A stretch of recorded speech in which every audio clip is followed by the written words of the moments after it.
Bismillahirrahmanirrahim. Assalamualaikum warahmatullahi wabarakatuh. Innal hamdalillah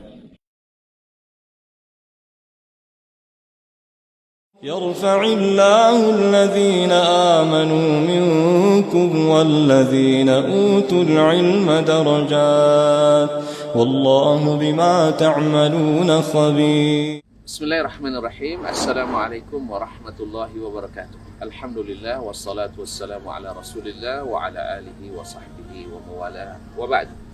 Kaum muslimin dan muslimat dimanapun berada, alhamdulillah dengan izin Allah, kemudian azam dan usaha yang kuat dari semua pihak, berdiri Markas Sulaiman Al-Fauzan yang bertempat di Desa Ridan Permai, Kecamatan Bangkinang Kota, Kabupaten Kampar, Provinsi Riau.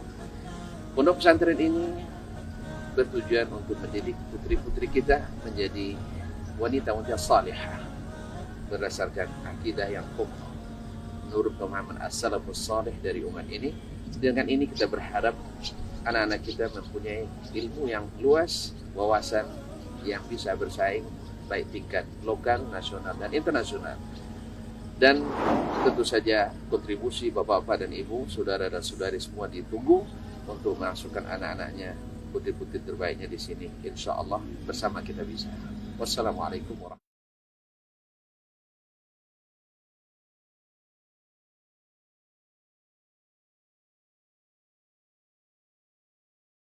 wabarakatuh. Al-Quranul Karim, yang mana tema kita adalah berbicara tentang keluarga-keluarga di dalam Al-Quranul Karim.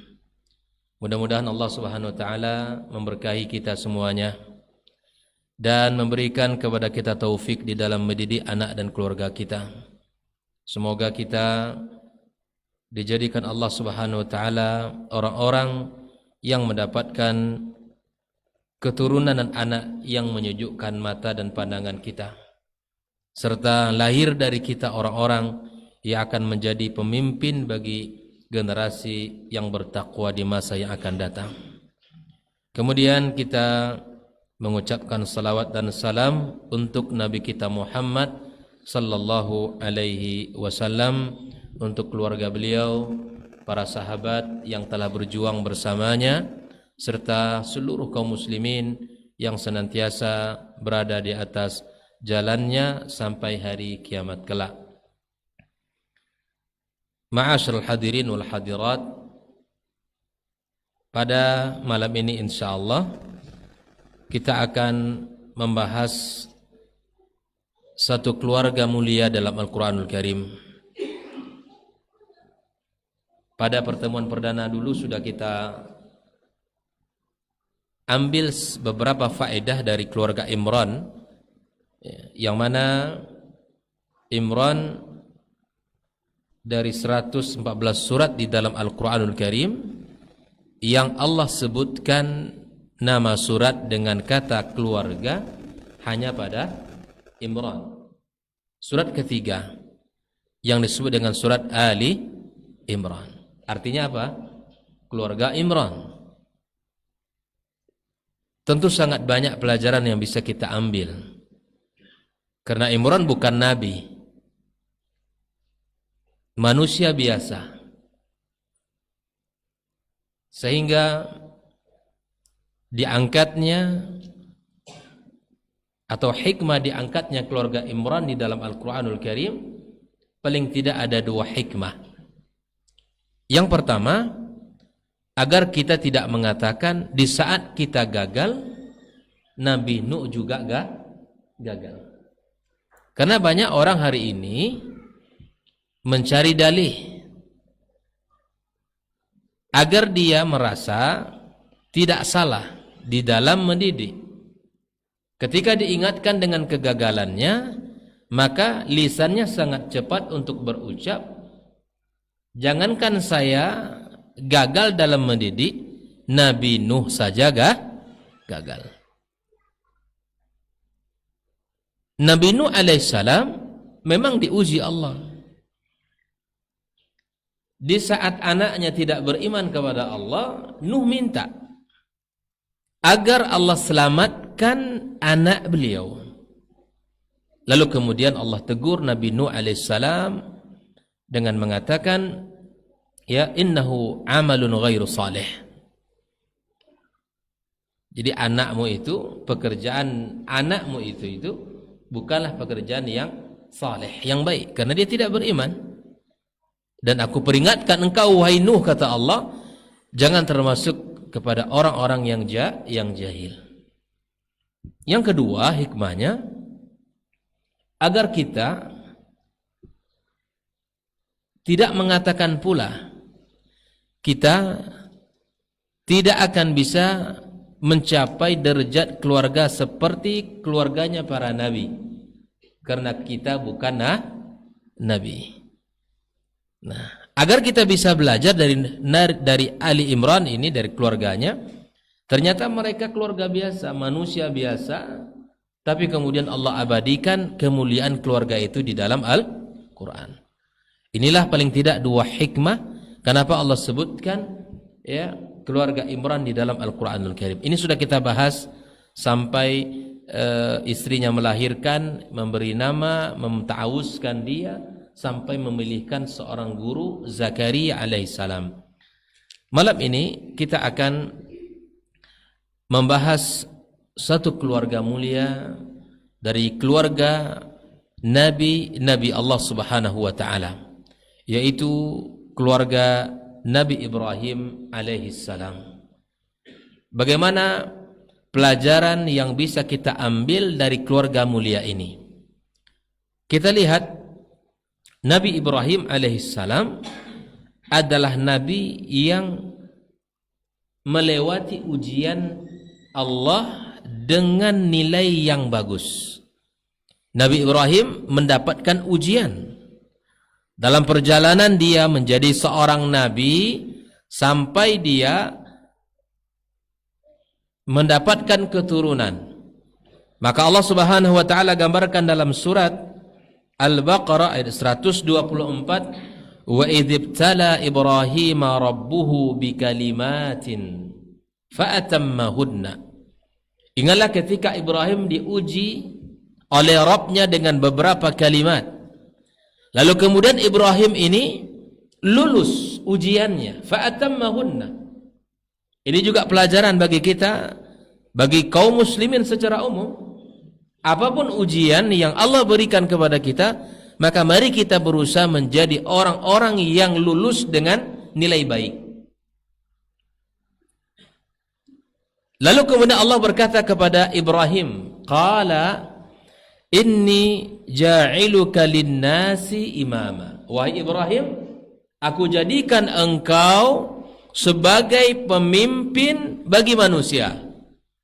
Tawaran Allah kepada Ibrahim alaihissalam di saat beliau di saat ujiannya lulus dengan bagus, maka Allah katakan, aku jadikan kamu sebagai pemimpin. Disinilah cerdasnya Nabi Ibrahim alaihissalam, seorang ayah yang selalu menghadirkan di dalam segala kebaikan anak beliau dan anak keturunannya. Qala wa min dzurriyyati. Ibrahim ketika ditawari oleh Allah Subhanahu wa taala menjadi pemimpin, maka Ibrahim meminta demikian juga halnya agar anak keturunanku juga menjadi pemimpin. Qala la yanalu ahdi zalimin. Maka Ibrahim diingatkan oleh Allah bahwa hidayahnya, bahwa janjinya tidak akan didapatkan oleh orang-orang yang zalim. Ini ayat yang menjadi betapa Ibrahim alaihissalam seorang nabi dengan ujian yang berat, dengan ujian yang sangat dahsyat, dia lulus. Allah berikan hadiah kepadanya, Allah jadikan sebagai seorang pemimpin bagi manusia. Lagi-lagi Ibrahim mengingat, jangankan saya saja dijadikan ya Rabb, tapi jadikan juga anak keturunanku bagian dari para pemimpin. Terbukti tidak? Terbukti. Dari istri beliau yang pertama adalah Sarah, lahir seorang nabi yang bernama Ishak. Dari istrinya yang bernama Hajar lahir seorang anak yang bernama Ismail alaihissalam. Ishak lahir pula darinya Yakub. Dari Yakub lahir pula seorang nabi yang mulia, Yusuf alaihissalam dan seterusnya. Dan Ismail alaihissalam lahir dari keturunannya adalah Nabi Muhammad sallallahu alaihi wasallam. Maka Bapak Ibu, mari kita perbesar harapan kita kepada Allah. Cita-cita kita ini gantungkan kepada Allah. Tidak terbayang sama kita hari ini anak kita ke depan menjadi apa. Tapi mintalah kepada Allah sesuatu yang besar, sesuatu yang agung, yang akan menjadikan keluarga kita ini mendapatkan amanah kebaikan dalam Islam ini. Minta kepada Allah sebanyak-banyaknya agar anak keturunan kita di masa yang akan datang Allah jadikan para pemimpin, para ulama. Itulah pelajaran yang bisa kita ambil dari Nabi Ibrahim alaihissalam, di mana dia senantiasa menyertakan anaknya di dalam doa dan harapannya. Jangan kecilkan anak kita hari ini yang barangkali secara EQ dia mungkin biasa saja, secara prestasi tak menonjol misalnya. Tapi bunda, para ayah tidak boleh kecilkan itu. Karena betapa banyaknya orang-orang yang biasa saja di awal, tapi kemudian setelah ya dengan keberkahan doa orang tuanya menjadi orang hebat. Saya ingatkan sebuah kisah tentang ya kisah Al-Imam Al-Bukhari sendiri. Al-Imam Al-Bukhari di usia-usia kecil, di saat gurunya meminta untuk menghafal hadis, menghafal hadis.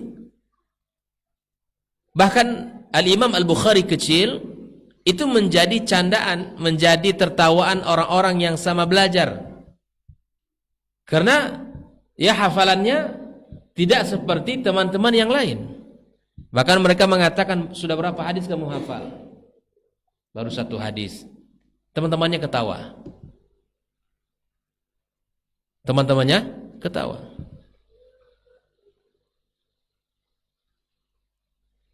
Tapi kemudian apa kata gurunya? Dipanggil oleh gurunya semua murid-muridnya.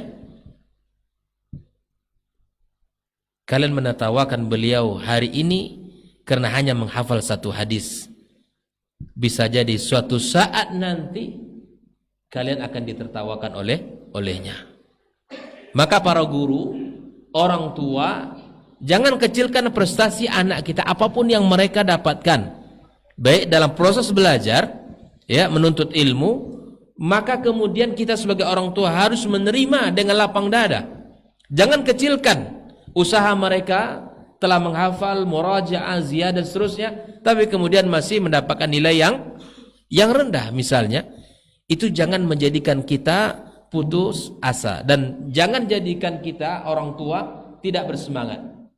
Tapi iringi gerak langkah anak kita, perjuangan anak kita dengan doa. Makanya kata Imam Al-Bukhari, ayahnya itu menceritakan ketika Imam Bukhari kecil, demi Allah bahwa aku sebagai ayah tidak pernah memberikan 1 butir yang haram ke dalam perutmu. Keberkahan itu yang menjadikan dia hebat, Pak. Banyak dulu anak-anak, mungkin ada bapak ini yang guru-guru, dari sisi prestasi luar biasa, ini cerdas sekali anaknya. Tapi kemudian setelah beberapa tahun kemudian menyelesaikan pendidikan mereka, tapi kita lihat anak yang dulu biasa saja, tapi kemudian dia menjadi orang yang berguna di masyarakat. Apa yang menyebabkan keberkahan? Doa. Orang tua tidak boleh putus asa, tidak boleh berhenti berdoa. Lihatlah Ibrahim alaihissalam yang senantiasa mengharapkan diri dan anak keturunannya orang menjadi orang hebat.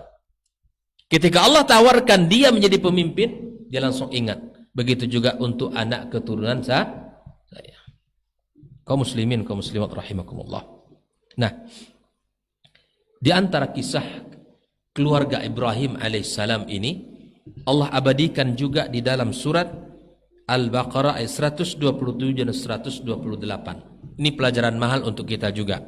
Allah tabaraka wa taala berfirman, "Wa idh yarfa'u Ibrahimul qawa'ida minal baiti wa Ismailu rabbana taqabbal minna innaka antas sami'ul alim." Ingatlah kata Allah, tatkala Ibrahim alaihissalam diperintahkan Allah untuk membangun Ka'bah, ya kan? Membangun Ka'bah. Kemudian Ismail diikutkan oleh ayahnya. Ingat kisah yang sangat luar biasa ini. Setelah mereka selesai membangun Ka'bah, mereka berdoa kepada Allah, Rabbana taqabbal minna innaka antas sami'ul alim. Apa pelajaran mahal yang mesti kita ambil dari Ibrahim ini? Apa pelajaran yang bisa kita petik dari apa yang dilakukan oleh Nabi Ibrahim alaihissalam di saat dia membangun Ka'bah bersama anaknya? Inilah hikmah yang sangat mahal untuk kita, di mana Ibrahim alaihissalam senantiasa menyertakan anaknya dalam kebaikan. Ibrahim alaihissalam melibatkan anaknya di dalam kebaikan. Hari ini kita barangkali banyak kegiatan-kegiatan amal-amal saleh kita, Pak. Kegiatan-kegiatan sosial, kegiatan-kegiatan yang diberikan kepada masyarakat kita, membantu anak-anak miskin atau anak-anak yatim misalnya, maka ini adalah momen mahal untuk kita tanamkan kepada anak kita pelajaran ini. Makanya kalau ada kita membantu masyarakat, membantu anak-anak susah, orang-orang yatim misalnya, anak-anak yatim, maka libatkan anak kita dalam kebaikan. Gotong royong misalnya, libatkan anak kita, ajak mereka, agar mereka tahu bahwa kebaikan itu telah ditanamkan oleh ayahnya pada dirinya, agar nanti dia faham, ternyata dulu ayah saya mengajarkan saya sejak kecil untuk ikut bermasyarakat, ikut dalam kebaikan, ikut dalam banyak amal saleh. Ibrahim melibatkan anaknya Ismail di dalam membangun Ka'bah. Saya ulang kembali, di antara hikmah pelajaran bisa kita ambil adalah hendaknya para orang tua senantiasa melibatkan anaknya dalam kebaikan dan amal saleh. Misalnya ke masjid begini, sekali waktu anak kita kalau sudah siap, ya maka ajak dia ke masjid. Makanya saya bilang masjid ini harus ramah anak. Tempat anak itu mengenal Rabbnya. Kalaupun sekali waktu terkadang anak-anak itu dia berlari, itu biasa. Nanti anaknya yang tidak biasa itu kalau ayahnya berlari, ayahnya ribut di masjid, itu tidak biasa itu. Tapi kalau anak-anak, ya perbesarlah kesabaran kita. Yang namanya anak-anak tentu tidak seperti orang dewasa. Kalau kita buka lembaran sejarah Islam, kaum muslimin, kaum muslimat, Nabi Muhammad sallallahu alaihi wasallam banyak kisah-kisah yang menjelaskan bagaimana Rasulullah ya melayani anak-anak para sahabat. Bahkan dalam kisah itu Nabi mengajarkan anak-anak ya azan, mengajarkan anak-anak itu beberapa surat-surat di dalam masjid. Bayangkan, bahkan mengajarkan beberapa doa-doa dan zikir. Ini pelajaran mahal. Makanya kaum muslimin, mari kita siapkan anak kita di rumah, kemudian kita ajak dia ke masjid. Kita ingatkan dia di rumah tentang adab-adab, kemudian kita libatkan mereka di dalam ibadah salat berjamaah bersama anak-anak kita di rumah Allah Subhanahu wa taala. Karena ada sebagian masjid, Pak, itu sangat menakutkan anak-anak. Karena pengurusnya kalau nampak dia ke masjid itu langsung melotot matanya kepada anak-anak itu. Bahkan sebagian orang mengatakan bahwa ketika di rumah Allah itu tidak terlihat anak-anak, maka sungguh sangat jauh ya kemenangan umat ini. Umat ini diajarkan agar dekat dengan anak-anak. Ya, ke masjid diajarkan mereka ke masjid ini. Sedangkan tidak diajarkan saja, sedangkan diajarkan terkadang anak-anak masih jauh dari masjid, apalagi dilarang ke masjid. Dilarang ke masjid, jangan. Tapi kita sebagai orang tua harus menyiapkan ya adab-adabnya, memberikan nasihat-nasihat kepadanya. Ikhwanikum muslimin, kaum muslimat rahimakumullah. Ini dalam surat Al-Baqarah dikisahkan tentang Ibrahim dengan anaknya, maka di antara pelajaran hikmah yang bisa kita petik adalah menyertakan anak-anak kita di dalam kebaikan-kebaikan, ya, membawa mereka di dalam perbuatan-perbuatan amal saleh. Di antaranya ini yang dilakukan oleh Ibrahim alaihissalam, yaitu melibatkan Ismail di dalam membangun Ka'bah Baitullah. Kemudian setelah itu mereka berdoa, Rabbana waj'alna muslimaini laka. Ya Allah, jadikan kami ini umat yang berserah diri kepadamu. Ini doa. Doakan diri kita, doakan anak kita agar kita dan anak keturunan kita menjadi orang-orang yang berserah diri kepada Allah. Karena tidak ada kemuliaan daripada ini. Puncak kemuliaan seseorang di saat dia mampu menjadi hamba Allah yang sejati. Di saat dirinya tunduk kepada Allah, di saat dirinya, anak-anaknya dekat dengan Allah Subhanahu wa taala. Rabbana waj'alna muslimaini laka wa min dzurriyyatina ummatan muslimatan lak. Begitu juga dengan anak keturunan kami. Subhanallah. Lagi-lagi Pak, Ibrahim alaihissalam adalah ayah yang tidak pernah melupakan anaknya dalam doanya. Ini. Jadi jangan lupakan anak kita dalam doa kita. Sebut nama mereka satu persatu. Doakan mereka, minta kepada Allah. Wa arina manasikana, ya Allah tunjukkanlah cara ibadah kami. Ini juga pelajaran mahal. Ya, bahwa ibadah itu bukan perkara yang biasa. Semau kita, ya, seenak rasa kita, enggak. Tapi Ibrahim saja meminta kepada Allah, wa arina manasikana, tunjukkan kepada kami manasik kami, ibadah kami. Wa tub alaina innaka antat tawwabur rahim. Banyak hal ya Ibrahim melibatkan anaknya dalam kebaikan, kemudian selalu meminta kepada Allah agar Allah jadikan ya kita dan anak keturunan kita menjadi orang-orang yang berserah diri kepada Allah, kemudian meminta kepada Allah bimbingan dalam ibadah. Karena selera beribadah ini semua orang ya masing-masing kalau tidak dikawal dengan ilmu bisa akan salah. Makanya Nabi mengatakan orang abid dengan orang alim itu berbeda kedudukannya. Orang abid itu kalau ibadah ya tidak seperti pahala yang didapat oleh orang alim beribadah. Karena orang alim berdasarkan ilmu. Keabid hanya terkadang dikawal oleh semangat belaka di dalam beribadah. Maka sangat berbeda dalam kedudukan tersebut. Wa tub alaina innaka antat tawwabur rahim. Terimalah ya taubat kami, sesungguhnya engkau maha penerima taubat dan maha penyayang. Ikhwanikum muslimin rahimakumullah. Sungguh sangat banyak ayat-ayat yang berbicara tentang keluarga Ibrahim di dalam Al-Quranul Karim. Tapi paling tidak kita fokuskan kepada surat Ibrahim itu sendiri. Mari kita lihat ya beberapa ayat di dalam surat Ibrahim dimulai dari ayat yang ke-35. Ini sungguh sangat luar biasa tentang apa yang Nabi Ibrahim minta kepada Allah Subhanahu wa taala. Yang pertama, Allah Subhanahu wa taala menyebutkan perkataan Ibrahim alaihi salam, wa id qala Ibrahim, ingatlah ketika Ibrahim berkata, Rabbij'al hadzal balada amina wajnubni wa baniya an na'budal asnam. Ibrahim meminta kepada Allah, wahai Rabbku, jadikan negeri ini aman. Negeri maksudnya adalah kota Mekah.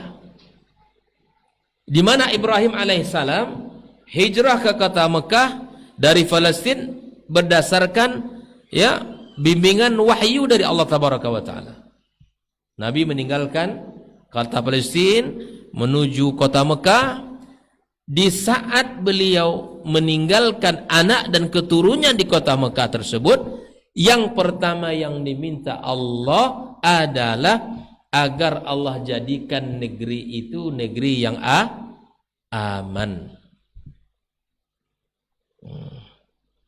Aman, kalau kita bicara hari ini, penting untuk kita minta pula. Apalagi kita hidup di akhir zaman seperti ini. Ya. Harus mencari tempat yang aman untuk akidah. Jangan tinggal di tempat lingkungan yang rusak secara akidah. Bergelimang dengan kesyirikan, kita tinggal di situ, Pak. Khawatir kita nanti suatu saat, di saat barangkali kita telah tiada, anak-anak kita jatuh kepada kesyirikan itu, waliyadzubillah. Kalau kita berbicara tentang data, pengaruh lingkungan itu dahsyat.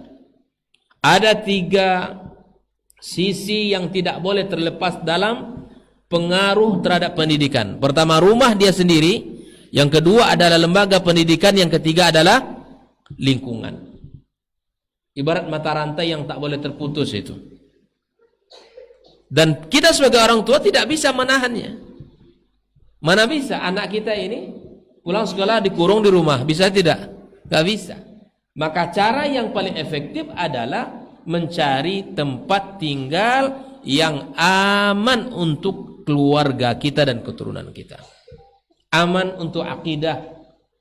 Jangan tinggal di tempat yang bergelimang dengan kesyirikan. Yang hari-harinya ya melakukan ya kesyirikan, jangan. Jauhkan dari lingkungan seperti ini. Aman dari sisi akhlak juga. Aman dari sisi akhlak. Akhlak itu sangat menentukan seseorang. Bahkan Nabi SAW mengatakan, akmalul mu'minina imanan ahsanuhum khuluqan. Mukmin yang sempurna imannya, ya mukmin yang baik akhlaknya. Makanya kita senantiasa selektif mencari anak-anak. Jangan kamu bergaul nak dengan si fulan, jangan kamu jauh sampai ke sana. Karena nanti pengaruh daripada akhlak anak-anak yang ada di lingkungan tersebut. Ikhwanikum muslimin rahimakumullah. Maka ada sebuah kaidah yang penting untuk kita lakukan ya, untuk menentukan tempat tinggal. Ya, di antara kaidahnya adalah yang disebutkan al-jaru qabla ad-dar. Mencari atau melihat siapa yang akan menjadi tetangga sebelum kita menentukan rumah yang akan kita tempati. Apa kaidahnya? Al-jaru qabla ad-dar. Tetangga ya sebelum kita menentukan ya rumah yang akan kita tempati. Contoh kecilnya seperti ini, kita kalau hidup misalnya di Pekanbaru atau di Kota Bangkinang misalnya, akan ngontrak, mencari daerah perumahan yang sudah ada, rumah-rumah kosong. Maka kita mencari rumah kosong yang akan kita sewa itu, sebelum kita memastikan rumah itu kita kontrak, maka pastikan tetangga-tetangga kita. Kalau muslim, alhamdulillah, dapat syarat satu, dengan muslim semuanya. Kiri, kanan, depan, belakang muslim banyak, alhamdulillah. Kalau syarat-syaratnya terpenuhi, nanti insya Allah kita akan tinggal situ. Begitu juga misalnya Bapak Ibu, kalau ingin mencari ya tanah kosong yang akan nantinya akan dibangun rumah, ini kepelingan tanah. Yang ngapling tanah ini siapa? Dan siapa pula yang akan membeli tanah-tanah ini? Nah, tentu kita harus melihat. Karena kita bukan hidup sehari 2 hari di situ. Kita akan hidup jika Allah berikan umur yang panjang, kita beranak pinak, bahkan bercucu dia. Kita di sana tinggalnya. Dan itu akan sangat berpengaruh terhadap ya perilaku dan akhlak daripada keluarga kita. Ini yang pertama. Doa Nabi Ibrahim alaihissalam ya meminta kepada Allah agar Allah jadikan negeri Mekah itu negeri yang aman. Yang kedua, wajnubni wa baniya an na'budal asnam, jauhkan aku dan anak keturunanku dari menyembah berhala. Setelah diminta oleh Ibrahim negeri aman, maka diminta pula oleh Ibrahim alaihissalam agar Allah jadikan ia dan keluarganya, anak keturunannya selamat dari kesyirikan. Penting sekali, Pak. Kenapa kesyirikan? Karena itulah yang akan menggugurkan segala kebaikan. Ancaman Allah di hari kiamat kelak atas dosa syirik tidak diampunkan Allah kalau dia tidak bertaubat.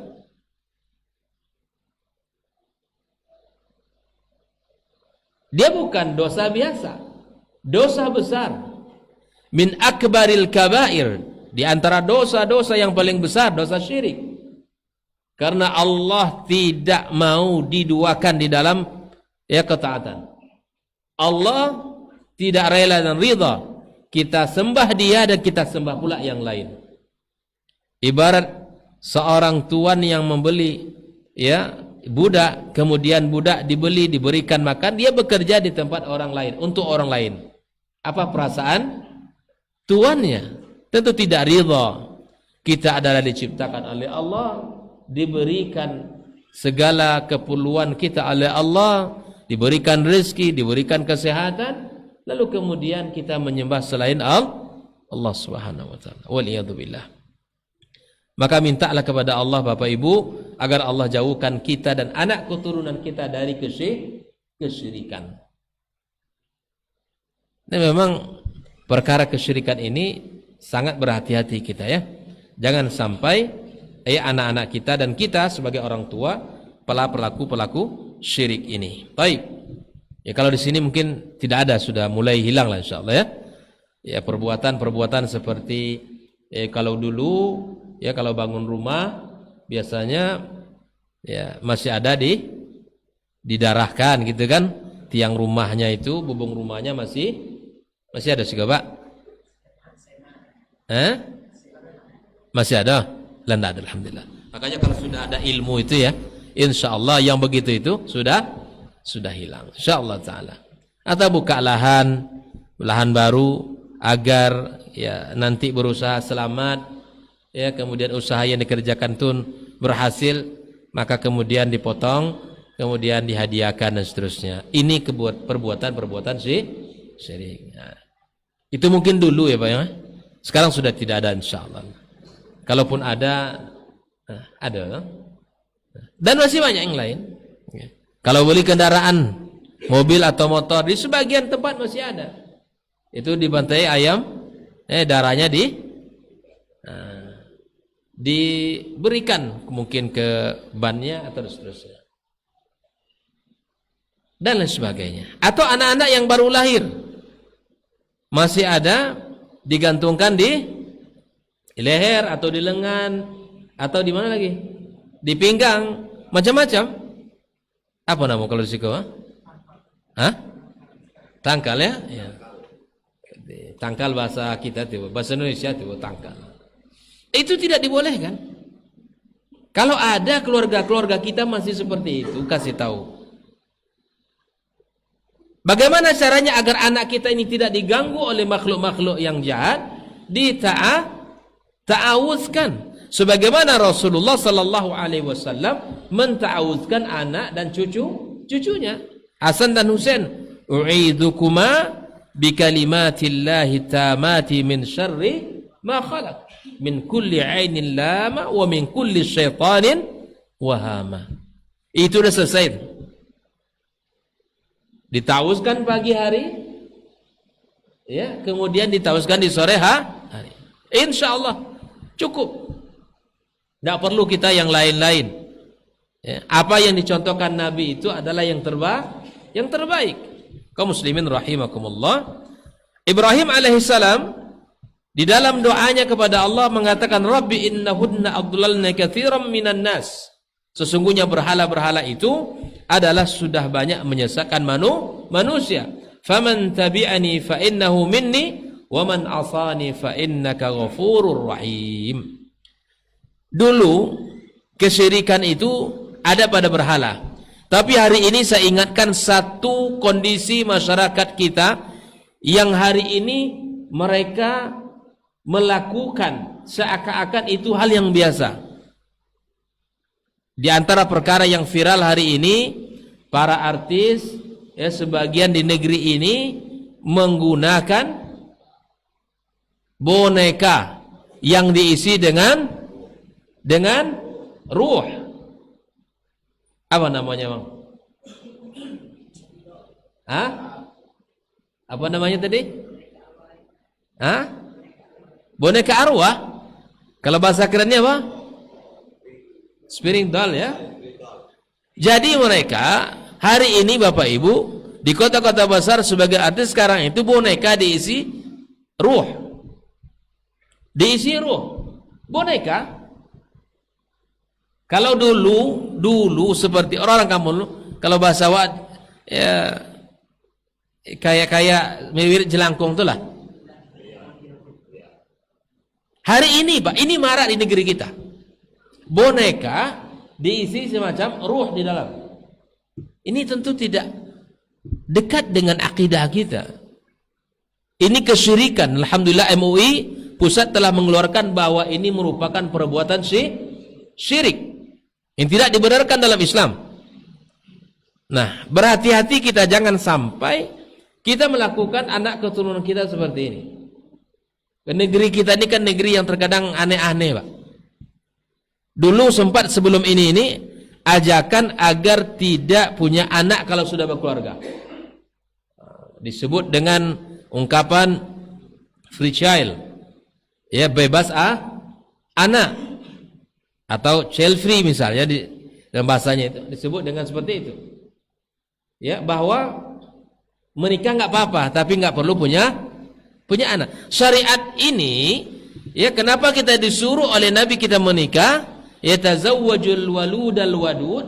Kalau kalian menikahi dengan wanita yang mau punya anak yang subur dan punya cinta dan kasih sayang kepada kita. Ini tentu ini menyelisih daripada syariat. Menikah nggak masalah, tapi nggak mau punya anak.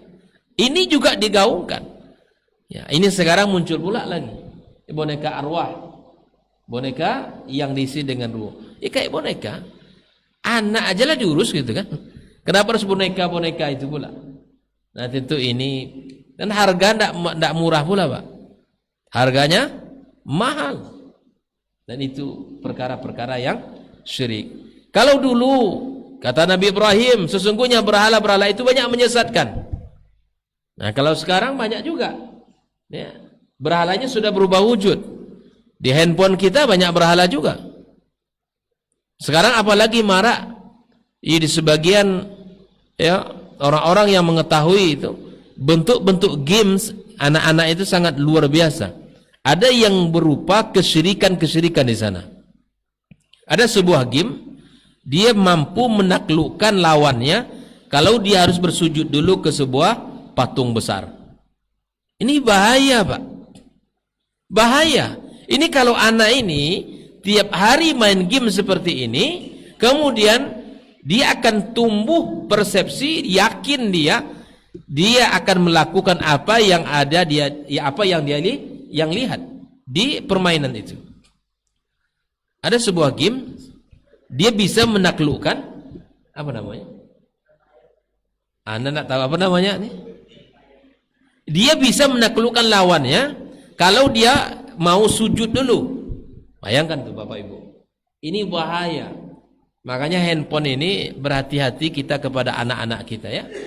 Jangan sampai terlalu terbuka di saat mereka belum faham dengan syariat ini, maka jangan disibukkan mereka oleh barang-barang yang seperti ini. Kaum muslimin, kaum muslimat rahimakumullah. Maka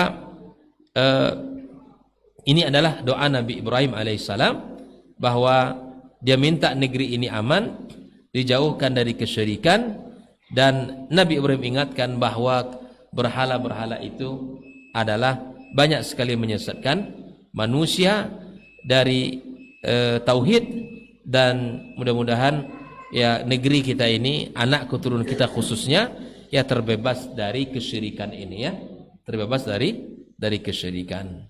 Sudah azan? Azan dulu ya.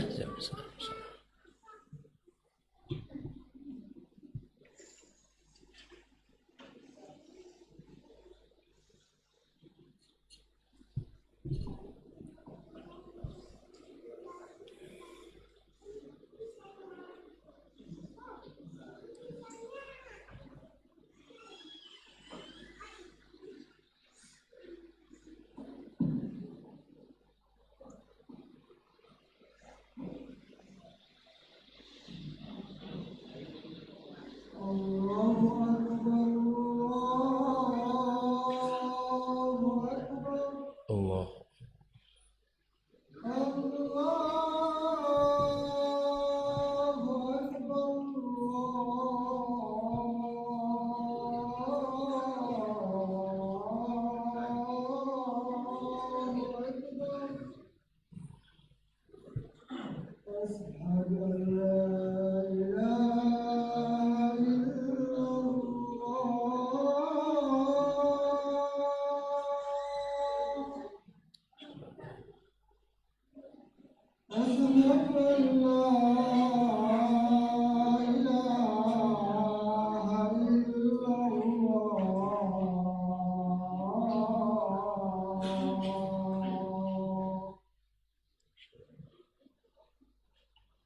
La haula wala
Bismillahirrahmanirrahim. Kita lanjutkan kaum muslimin, kaum muslimat, al-musyahidin wal syahidat dimanapun berada yang menyaksikan kajian kita. Doa yang berikut daripada Nabi Ibrahim alaihissalam masih dalam surat Ibrahim ini. Setelah Ibrahim meminta 3 hal di dalam doa yang pertamanya, agar Allah jadikan negerinya aman, kemudian dijauhkan dari dirinya dan keluarganya dari kesyirikan, dan diingatkan oleh Nabi Ibrahim bahwa sesungguhnya kesyirikan itu adalah perkara yang banyak menyesatkan. Jadi jangan coba-coba kita dekat dengan ya perkara-perkara yang menjadikan kita melenceng dari syariat ini. Berikutnya Nabi Ibrahim alaihissalam berdoa, Rabbana inni askantu min dzurriyyati biwadin ghairi dzi zar'in inda baitikal muharram. Rabb kami, kata Ibrahim alaihissalam, sesungguhnya aku telah menempatkan keluargaku di tempat yang tidak ada tumbuh-tumbuhan. Ketika Ibrahim alaihissalam ia hijrah ke kota Mekah, ditaruhlah keluarganya di tempat yang gersang. Memang kota Mekah di saat itu ada kota yang tidak memiliki tanaman yang sangat subur di sana, ada. Diceritakan oleh Ibrahim alaihissalam. Tapi ada satu hal yang menjadi pelajaran dari doa Nabi Ibrahim ini, inda baitikal muharram. Namun keluarga beliau dijadikan di sebuah tempat yang dekat dengan rumahnya yang dimuliakan. Ini konsep juga di dalam memilih tempat tinggal yang diajarkan oleh Ibrahim alaihissalam, bahwa di antara pelajaran yang bisa kita ambil dari ayat yang mulia ini adalah bahwa tidak menjadi syarat terbesar di dalam memilih tempat tinggal kita selalu ada pada fasilitas-fasilitas yang lengkap. Kalau perumahan itu biasanya yang menjadi daya tariknya adalah apa biasanya? Misalnya para developer di saat menjual rumah mereka itu biasanya di situ akan ada nilai-nilai. Pertama, rumah ini dekat dengan mall misalnya, dengan pasar. Rumah ini dekat dengan jalan besar. Rumah ini dekat dengan kampus. Kalau kampus oke lah, dekat dengan tempat belajar. Atau rumah ini dekat dengan airport. Kita ini jarang juga terbang kan? Jarang sekali ditulis di situ sebagai lambang keislaman bahwa dalam perumahan ini akan dibangun masjid besar misalnya, yang menjadi jantungnya umat Islam. Ini ditunjukkan kepada kita pasar. Pasar itu tempat yang paling buruk di muka bumi ini. Ini menunjukkan kalau umat Islam ini masih yang menjadi kesenangannya adalah pasar, bukan masjid. Kalau ada di antara bapak ibu semua, saudara-saudara semua kaum muslimin yang dalam bidang ini profesinya, maka rubah dari sekarang. Rubah. Jadikan nilai plus masjid ini, sebutkan lokasi ini, rumah ini atau perumahan ini akan dibangun masjid yang aman, nyaman bagi para penduduk yang tinggal di sini. Akan disediakan tempat anak-anak mengaji. Nyamanlah, kita akan mudah untuk membeli tempat di sini. Makanya di dalam mencari tempat tinggal tidak selalu yang menjadi syarat utamanya adalah fasilitas mewah, tidak perlu. Yang penting kata Nabi Ibrahim, inda baitikal muharram, rumah itu dekat dengan masjid. Itu yang penting. Ini perumahan mewah, masjid tidak ada. Kalaupun ada musola, ukurannya untuk berapa orang saja sholat, kan begitu. Ukurannya kecil pula. Padahal orang yang tinggal di situ adalah orang-orang muslim, bahkan orang-orang kaya pula. Terkadang beginilah kehidupan kita ini kaum muslimin, jauh sekali dari yang diinginkan oleh syariat kita. Makanya Nabi Ibrahim mengajarkan dalam doa-doanya ini bahwa anaknya, keluarganya ditinggalkan dekat rumah Allah yang dimuliakan. Tujuannya jelas, Rabbana liyuqimus shalah, agar anak keturunan mereka, agar anak dan keturunan Nabi Ibrahim alaihissalam mereka mendirikan salat. Kan benar ya Pak ya, kalau rumah kita dekat dengan rumah Allah, insya Allah azan ketika dikumandangkan, kalaupun badan kita kurang-kurang nyaman, kurang-kurang sehat, tapi insya Allah ya kedengaran azan itu lantang ke rumah kita, insya Allah kita datang. Apalagi kalau sudah ngaji, itu malu kepada diri dan kepada Allah Subhanahu Wa Taala kalau tidak datang salat ke rumah Allah ini, malu. Tapi kalau azan itu ya kurang kedengaran, ditambah pula rumah kita jauh, hari hujan, banyak alasan. Lengkap sudah. Azan tak kedengaran, saut-saut kedengaran, badan kuranglah sehat, rumah jauh pula dari masjid, ditambahlah hujan. Nah, semakin lengkaplah hendak bisa ke masjid, alasan tak bisa ke masjid. Kaum muslimin, bahwa ketika seorang muslim datang ke rumah Allah, sungguh dia membawa cahaya dari rumah Allah ke rumahnya.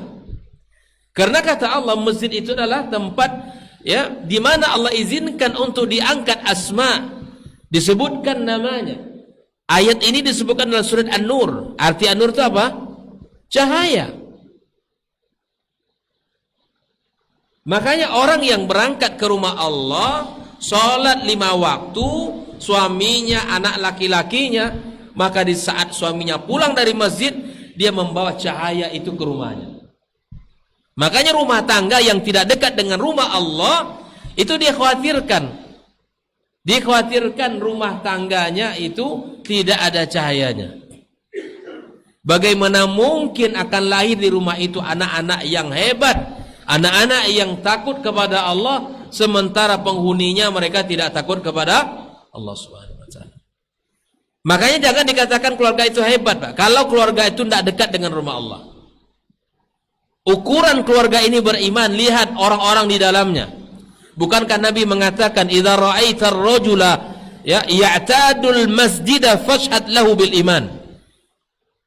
Bukti, salah satu bukti orang itu beriman, kata Rasulullah, lihat, kalau engkau lihat dia ke masjid, ya hari-harinya ke masjid, maka saksikanlah oleh kamu bahwa laki-laki itulah beriman kepada Allah Subhanahu Wa Taala.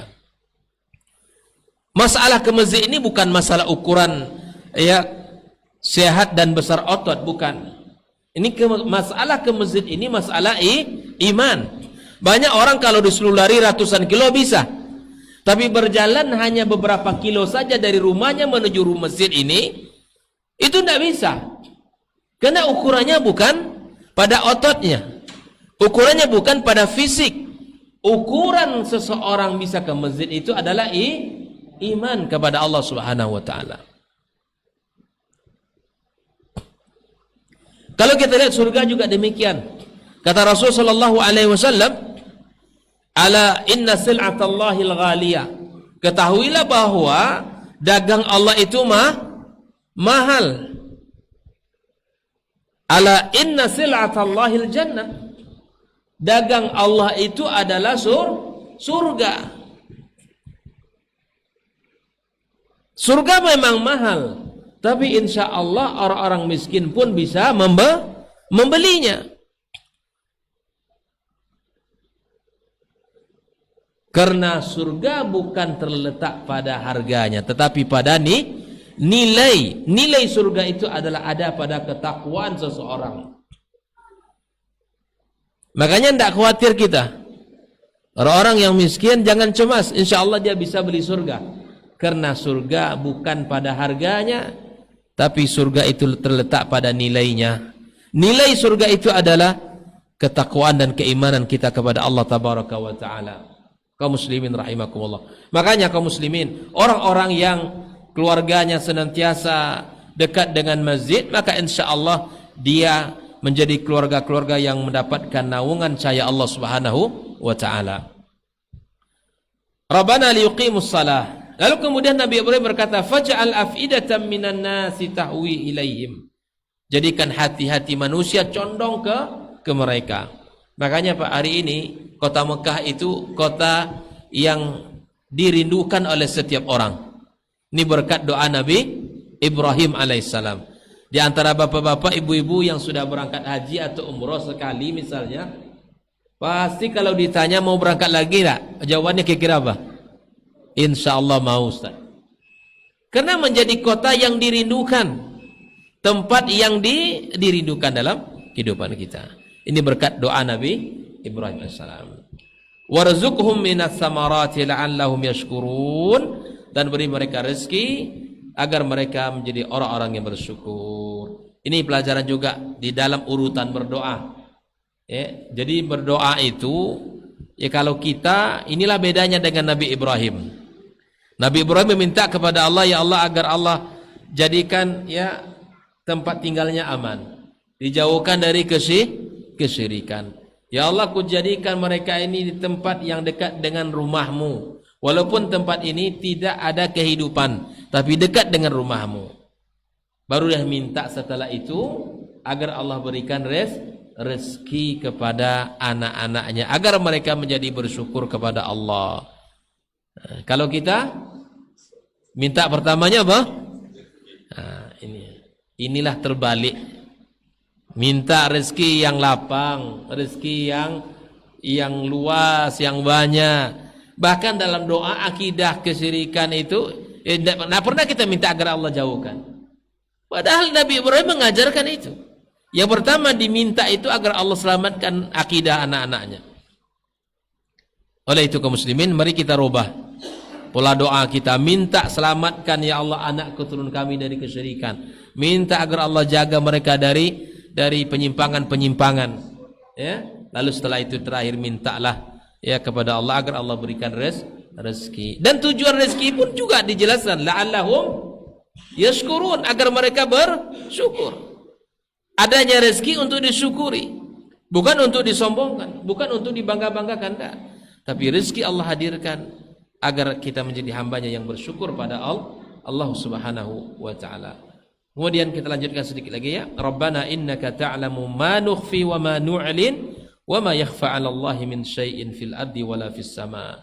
Nabi Ibrahim ya katakan, wahai Rabb kami, sesungguhnya Engkau Maha mengetahui apa yang kami sembunyikan, apa yang kami tampakkan. Maka tidak ada yang tersembunyi bagimu di dunia ini, ya, dan juga di langit. Ini menunjukkan bahwa mengajarkan kepada kita semua agar kita tanamkan kepada anak-anak kita agar mereka ini merasa menghadirkan Allah dalam kehidupannya. Tanamkan muraqabatullah. Ajarkan kepada mereka iman bahwa Allah Maha melihat, Allah ya tidak ada tempat yang tersembunyi olehnya. Ajarkan itu kepada anak kita. Di dalam penyampaian kita ingat, nah, Allah tidak ada tempat yang tidak terlihat olehnya. Allah itu Maha melihat perbuatan. Mungkin ayah bunda tidak melihat, tapi Allah Maha melihat. Jujur kamu di dalam bertindak, dalam bersikap. Jangan mengambil bukan milik kita, jangan pakai yang bukan milik kita, jangan makan yang bukan milik kita. Kalau kamu makan, mungkin ayah tak nampak, ayah tak bisa marah sama kamu, tapi ingatlah Allah melihat apa yang kamu lakukan. Ini penting, Pak. Hari ini pelajaran ini penting sekali untuk kita tanamkan. Betapa banyak anak-anak hari ini yang sikapnya berbeda dengan yang sebenarnya. Di depan kita bisa dia berbaik-baik, tapi di belakang kita ya tidak jujur dengan apa yang ditunjukkan oleh sikapnya. Waliyadzubillah. Semoga Allah jaga kita dan jaga anak keturunan kita. Ya, alhamdulillahilladzi wahaba li 'alal kibari Ismail wa Ishaq, inna rabbi lasami'ud du'a. Nabi Ibrahim memuji Allah bahwa dia mengatakan segala puji bagi Allah yang telah memberikan kepadaku Ismail dan Ishak di usia tua. Jadi Ibrahim itu dapat anak juga ya di usia yang sudah berumur yang tua. Makanya termasuk nabi yang bersabar di dalam menanti buah hati. Kan istri pertamanya Sarah itu enggak punya anak.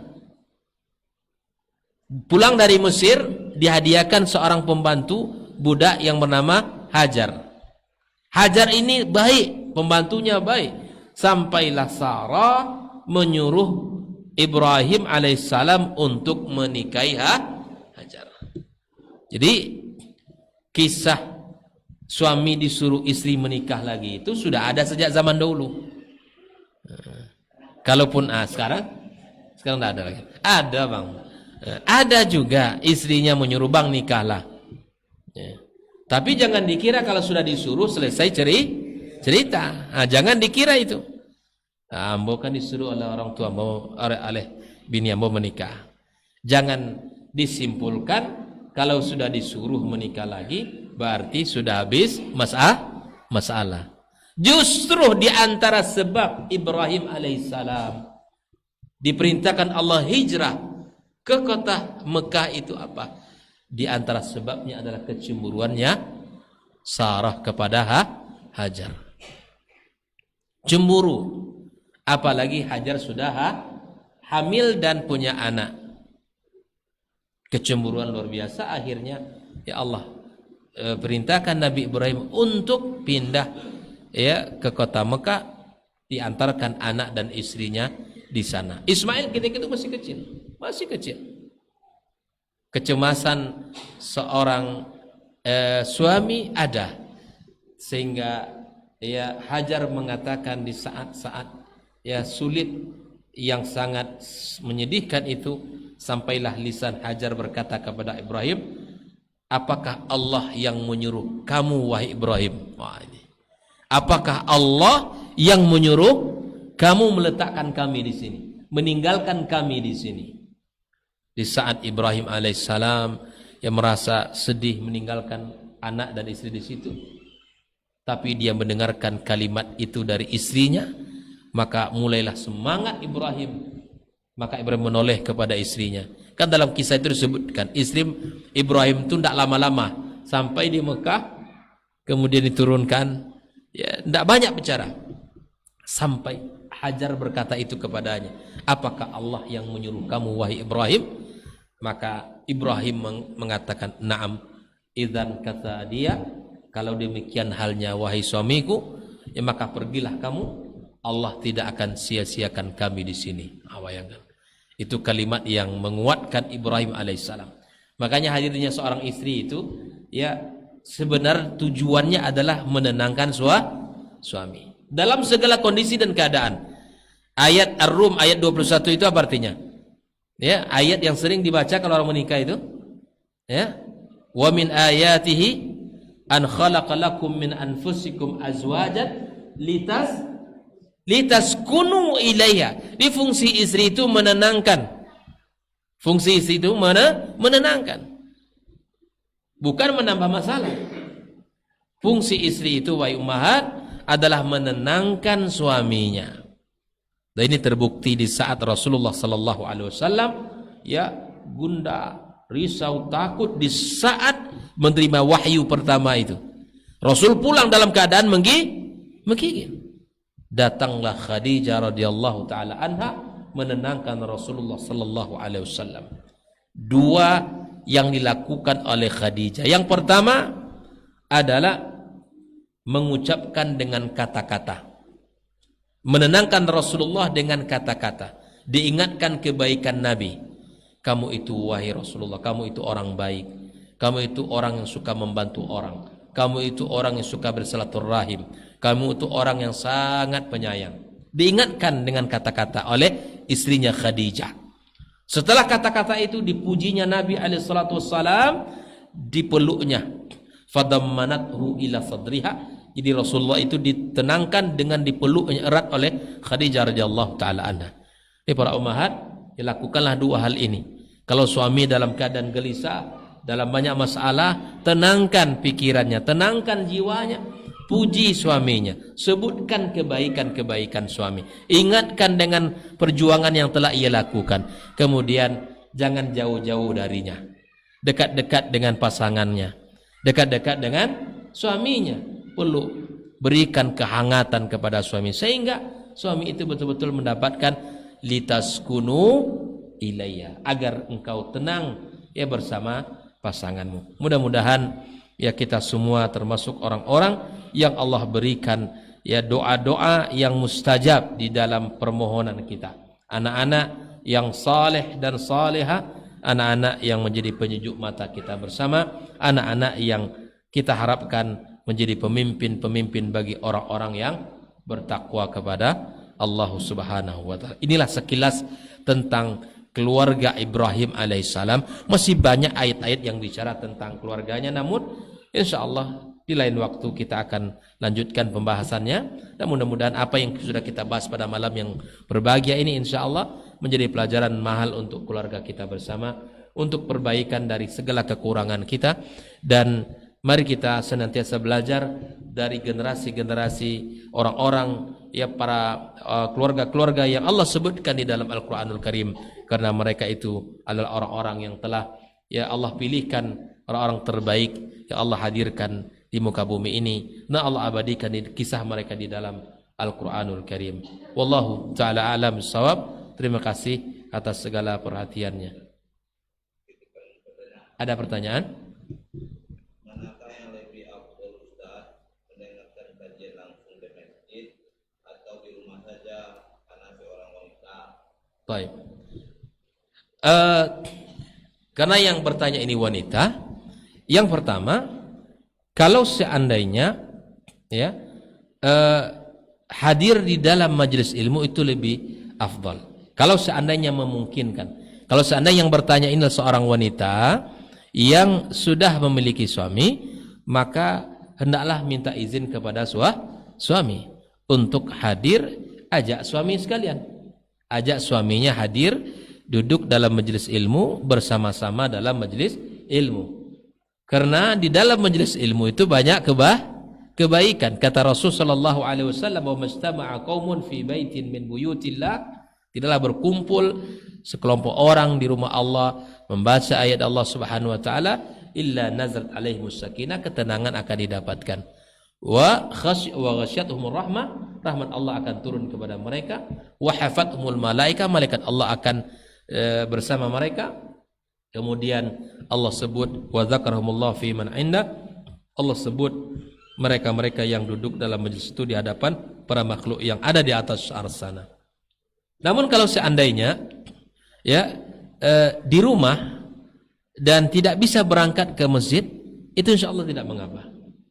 Sekali saya katakan, kalau seandainya dia seorang wanita yang sudah bersuami, maka sampaikan kepada suami, lebih afdal untuk duduk, ya, bersama dalam majelis ilmu, ajak suaminya sekalian datang, karena banyak kebaikan-kebaikan yang didapatkan di majelis ilmu itu sendiri. Namun kalau seandainya suami tidak mengizinkan berangkat, maka insya Allah melalui live streaming ataupun melalui kajian-kajian yang disiarkan langsung, insya Allah itu juga akan menjadi hal yang baik untuk dirinya. Namun kalau seandainya para ikhwan, ya, yang kemudian punya banyak waktu, punya banyak kesempatan, maka tentu afdal untuk hadir dalam majelis ilmu. Kalau seandainya wanita yang bertanya ini adalah wanita yang masih gadis, maka minta izinlah kepada orang tua untuk bisa, ya, belajar dan senantiasa dalam majelis ilmu, duduk dalam majelis ilmu itu lebih afdal. Wallahu taala alam bissawab. Ada lagi? Baik.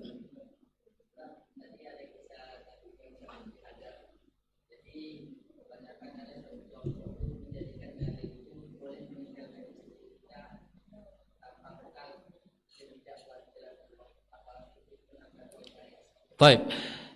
Ada yang mengatakan bahwa boleh kita pergi berdakwah, ya, lalu kemudian kita tinggalkan keluarga kita tanpa bekal. Tidak betul. Karena Nabi Ibrahim alaihissalam meninggalkan Hajar alaihissalam dengan bekal. Dengan bekal kurma dan air.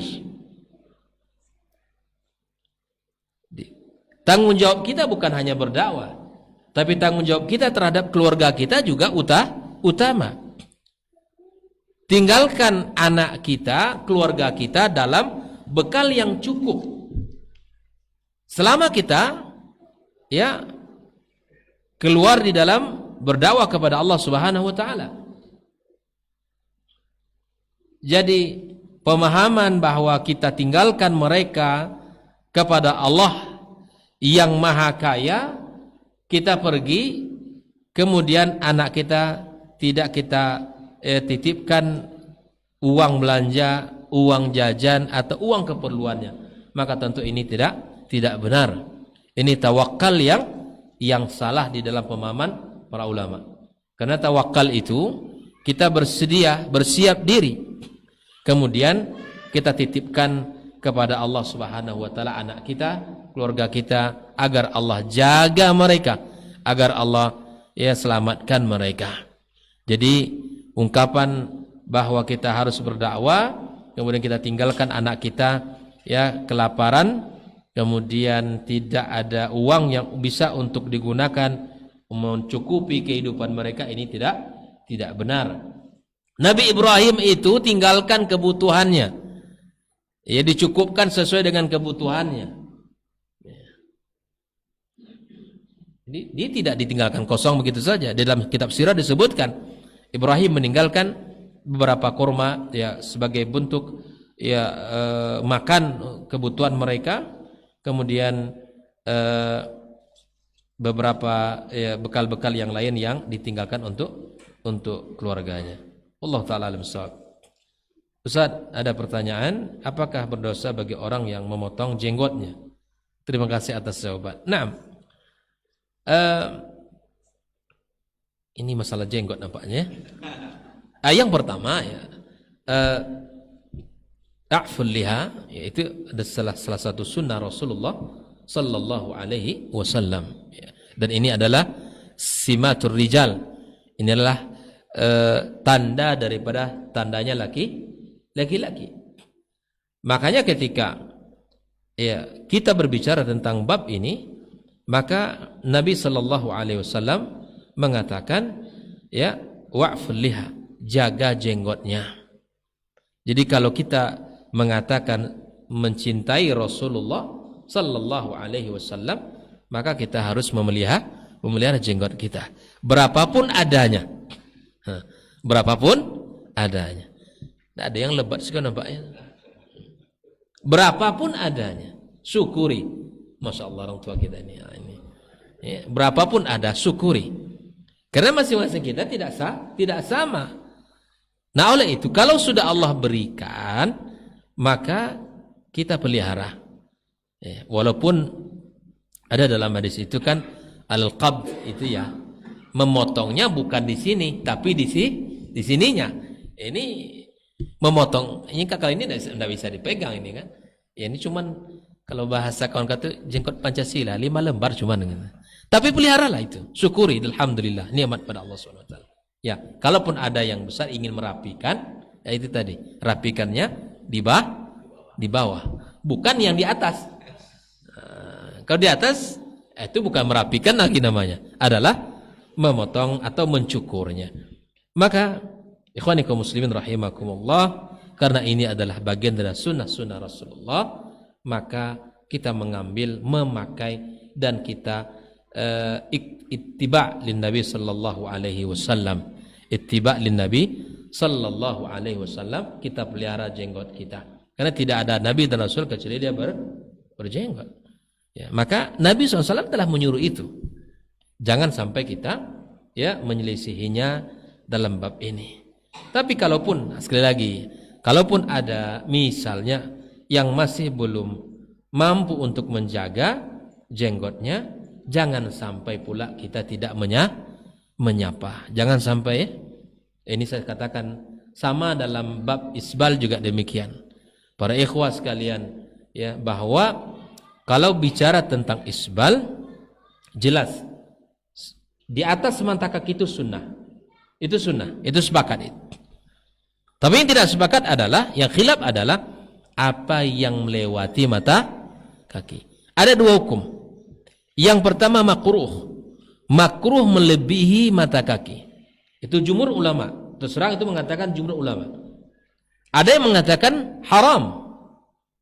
Berdasarkan ya nas hadis. Jelas itu haram. Nah, kalau ada ya orang yang masih di bawah mata kaki misalnya, maka bab ini jangan sampai kita tidak, ya, jangan sampai ya mata kita tidak mau memandangnya. Muamalah kita tetap seperti biasa, ya kita ingatkan agar dia menjalankan sunnah. Kalau ditanya, Ustaz bagaimana? Saya memilih bab yang mana di atas mata kaki. Andai ada, misalnya saya katakan, andai ada orang yang seperti itu, keluarga kita, masyarakat kita, maka kemudian kita harus tetap mengingatkannya dan tidak menjadikan silaturahim kita terputus. Sama juga dengan bab jenggot tadi. Kita katakan dia adalah sunnah yang mesti kita pegang. Dan dia adalah karena sunnah maka dianjurkan. Maka dianjurkan, ya jangan sampai kita ya termasuk orang-orang yang mutasahilin, orang-orang yang mengabaikan dalam bab-bab seperti ini. Kita pakai dan kita jaga sebisa kita lakukan, kita jaga jenggot kita. Andai ada orang yang tidak berjenggot atau dia ada jenggot tapi dipotong jenggotnya, maka sekali lagi kita ingatkan, alangkah indahnya kalau ini dijaga. Namun kalau seandainya dia belum pandai menjaga atau belum mampu menjaga, maka kita tetap saja ya menyapa dan tidak boleh menjadikan hal ini putus hubungan kita. Karena hidayah itu bukan di tangan kita, di tangan Allah Subhanahu wa ta'ala. Wallahu ta'ala alam bissawab. Ustaz, hukum rokok ada yang mengatakan makruh, ada yang mengatakan haram. Ini berat-berat nampaknya pertanyaan. Tolong penjelasannya karena banyak yang bingung dalam masalah ini. Bab ini jelas sekali ya. Ya. Di dalam Al-Qur'an memang tidak ada bunyi rokok itu haram. Ya terkadang ini yang menjadi masalah. Mana carilah Al-Qur'an itu? Carilah hadis Nabi, carilah Al-Quran, tidak ada didapatkan. Dari Al-Fatihah sampai An-Nas betul. Tetapi ayat yang berbicara jangan kalian binasakan diri kalian misalnya, itu dapat tuh. Jangan kalian binasakan diri kalian.